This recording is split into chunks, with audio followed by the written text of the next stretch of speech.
Hello students, institute of computer academy के इस YouTube channel पर आप सबका बहुत बहुत स्वागत है। हम लोग टैली की क्लास अभी कंटिन्यू कर रहे हैं, जिसका आज नेक्स्ट पार्ट है। आज हम लोग टैली के अकाउंटिंग जो सबसे मेन पार्ट होता है अकाउंटिंग वाउचर्स के बारे में बात करेंगे। जैसा कि आपको पता होगा, टैली प्राइम जो अकाउंटिंग वाउचर का कैसे उपयोग करते हैं, उसके लिए कोई भी अगर अकाउंट का ट्रांजैक्शंस करना है या बिजनेस में किसी प्रकार का ट्रांजैक्शन करना है तो उसके लिए हमें वाउचर की आवश्यकता पड़ती है। वाउचर जो होते हैं दो तरीके से काम करते हैं। एक तो पहले जो अकाउंटिंग की जाती थी, ट्रांजैक्शंस किए जाते थे, वो मैनुअल अकाउंटिंग की जाती थी। जो मैनुअल अकाउंटिंग जर्नल वाउचर के अंतर्गत रखा जाता था। अब टैली में जो है जनरल वाउचर की जगह डिफरेंट टाइप के अलग अलग वाउचर्स बना दिए गए। जैसी ज़रूरत उस तरीके का वाउचर का हमारे पास वाउचर दिया रहता है, उसका हम उपयोग कर सकते हैं। अगर उसके बाद भी हमें अगर वाउचर का यूज करना है या कोई नया वाउचर बनाना है, अपनी ज़रूरत के अनुसार नए वाउचर को बनाना, अल्टर करना, डिलीट करना भी हम इसमें सीखते हैं। अब अकाउंटिंग जो वाउचर्स हैं वो कितने प्रकार के होते हैं, आइए सबसे पहले ये देख लेते हैं। अकाउंटिंग वाउचर्स जो है अकाउंटिंग यहाँ पर दिया है। अकाउंटिंग वाउचर्स जो हमारे पास दिया है, यहाँ पर हमने जो अकाउंटिंग वाउचर सबसे पहला है रिसिप्ट वाउचर।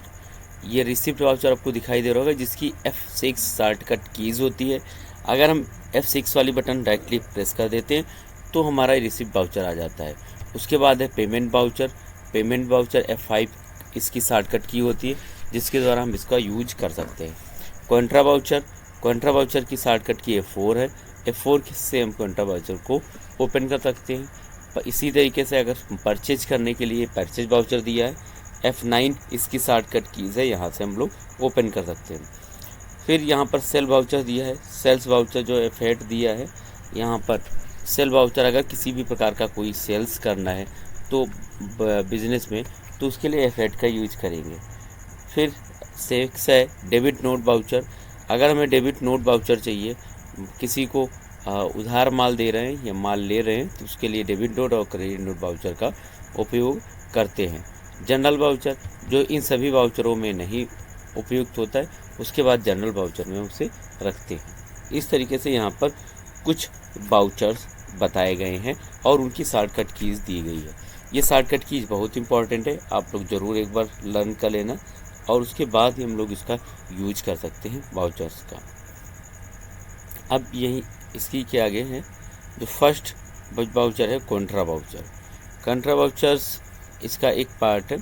अब स्टैंडर्ड अकाउंटिंग वाउचर करने के लिए व्यवसाय का स्वामी कोई पूंजी लाता है, किसी ग्राहक से पेमेंट या एडवांस प्राप्त करता है, किसी अन्य कारण से प्राप्त होती है, तो इस तरह के ट्रांजैक्शंस जो होते हैं वो सारे इसमें दर्ज किए जाते हैं।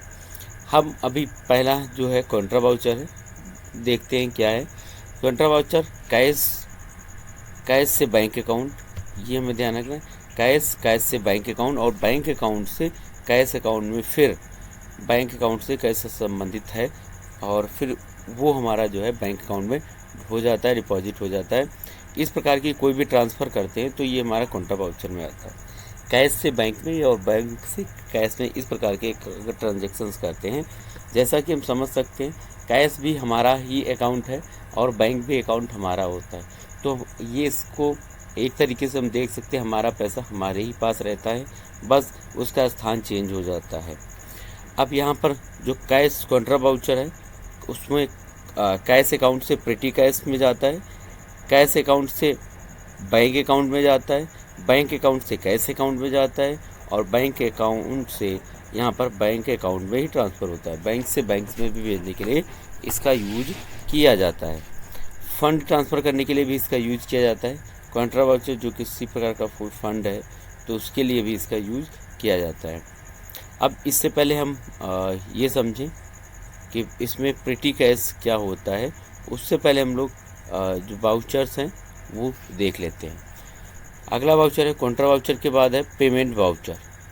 पेमेंट वाउचर जब हम किसी प्रकार की कोई भी भुगतान करते हैं, जब हम किसी प्रकार का कोई भी सामान लेते हैं या उस समय कोई भी भुगतान करते हैं, तो वो कैश में करें या फिर चेक में करें, कैश या फिर चेक ही हम यहाँ पर यूज कर सकते हैं और उस एंट्री को पेमेंट वाउचर के अंतर्गत रखते हैं और पेमेंट वाउचर के अंतर्गत उसको रखा जाता है। अब यहाँ पर कॉन्ट्रा वाउचर हो चुका है, यहाँ पर पेमेंट वाउचर हो गया है। उसके बाद हमारा जो नेक्स्ट वाउचर है रिसिप्ट वाउचर। रिसिप्ट वाउचर में क्या होता है, जब हमें कैश में या फिर चेक के द्वारा पैसा प्राप्त होता है उस एंट्री को रिसिप्ट वाउचर में रखा जाता है। जब हमें किसी से पैसा प्राप्त होता है कैश हो या फिर चेक के माध्यम से प्राप्त होता है उसे रिसिप्ट वाउचर कहा जाता है। रिसिप्ट वाउचर के अंतर्गत वो काम करता है। अगला है जर्नल वाउचर। इस तरीके से वाउचर का इस्तेमाल हम कई प्रकार के एंट्रीज करने के लिए करते हैं, जैसे हम उधार देते हैं या फिर लेते हैं। जनरल वाउचर में उधार किसी को दे रहे हैं या फिर प्राप्त कर रहे हैं, उसमें भी इसका यूज किया जाता है। अब नेक्स्ट इसका जो है यहाँ पर है परचेज वाउचर। जनरल वाउचर में हम देख सकते हैं जब वाउचर का इस्तेमाल हम कई प्रकार के एंट्रीज करने के लिए करते हैं और उधार देते हैं, उस समय हमारा जो होता है ये जनरल वाउचर होता है। अब इसमें सिंडिकेटर है, सिंडिकेटर है, प्रोविजनल्स है, ये जो भी वाउचर्स में इनमें यूज करते हैं, इसके लिए इसका यूज किया जाता है। 5 नंबर है परचेज वाउचर। परचेज वाउचर में क्या होता है, जब हम किसी गुड्स को सेल्स करने के लिए परचेज करते हैं तब हम उस पर एंट्री को परचेज वाउचर में करते हैं। जब हम एंट्री करते हैं, जो गुड्स सामान को सेल्स करते हैं, परचेज या फिर परचेज करते हैं, तो उस समय जो होगा वो परचेज वाउचर के अंतर्गत एंट्री की जाएगी। Sales voucher. सेल्स वाउचर में क्या होता है, जब किसी गुड्स या फिर सर्विस को सेल करते हैं तो उस समय सेल्स वाउचर का यूज किया जाता है। अब यहाँ पर है डेबिट नोट। डेबिट नोट और क्रेडिट नोट, इनके बारे में हमें थोड़ा ढंग से समझ लेना है। तो यहाँ आमतौर पर वाउचर का इस्तेमाल परचेज पर रिटर्न एंट्री करने के लिए करते हैं या फिर उसमें खरीद के लिए माल को किसी कारण से वापस करते हैं, तो उसके लिए हमें यहाँ पर डेबिट नोट वाउचर की आवश्यकता पड़ती है। अगला है credit note voucher. Credit note voucher, जब बिका हुआ माल किसी कारण से वापस आ जाता है उस समय जो वाउचर का यूज किया जाता है एंट्री क्रेडिट नोट वाउचर का यूज किया जाता है। स्टॉक जर्नल है नेक्स्ट क्वेश्चन है। जब गुड्स को एक गोडाउन से दूसरे गोडाउन में शिफ्ट किया जाता है उस समय इस जो है हमारा क्रेडिट नोट वाउचर यूज किया जाता है। अब इसमें जब किसी भी कारण से कस्टम द्वारा सप्लायर द्वारा बेचा गया माल पूरा या आंशिक रूप से वापस कर दिया जाता है तो सप्लायर के लिए सेल्स रिटर्न कहलाती है और इसके लिए ट्रांजैक्शन को रिकॉर्ड करने के लिए सप्लायर द्वारा क्रेडिट नोट वाउचर का उपयोग भी किया जाता है। इस तरह के ट्रांजैक्शन को रिकॉर्ड करने के लिए सेल्स में दिया जाता है। इस तरह का ये यदि सप्लायर द्वारा बेचे गए माल को कस्टमर को करती है, कस्टमर को शिकायत करता है और उससे सप्लायर उन कारणों से सहमत भरपाई करने के लिए कुछ कस्टमर्स को छूट देती है, वो हमारा इस क्रेडिट नोट वाउचर के अंतर्गत एंट्री की जाती है।